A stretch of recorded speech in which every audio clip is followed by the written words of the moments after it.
Évidemment, la prise en charge diététique de la PLV va être de supprimer totalement les produits à base de lait de vache, aussi bien au niveau du lait, au niveau des produits laitiers,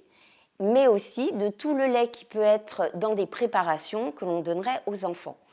Comment faire? On prend à ce moment-là le lait de vache et on va l'hydrolyser. Hydrolyser veut dire couper les molécules de caséine en tout petits morceaux de façon à ce que les molécules de caséine soient le plus petites possible pour ressembler aux caséines du lait de mer et que ça ne donne pas une inflammation de la muqueuse intestinale.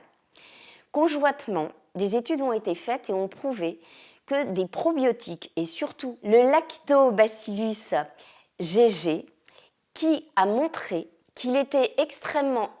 intéressant dans la protection de l'inflammation de la muqueuse intestinale des enfants qui sont allergiques aux protéines de lait de vache. Également, il permet de raccourcir le délai pour réintroduire le protéine de lait de vache. Cela en augmentant la production de butyrate qui permet en fait d'accroître la tolérance de l'enfant aux protéines de lait de vache. L'association de ces deux traitements, c'est-à-dire d'hydrolyser la protéine de lait de vache, mais aussi d'apporter le Lactobacillus GG, va permettre en fait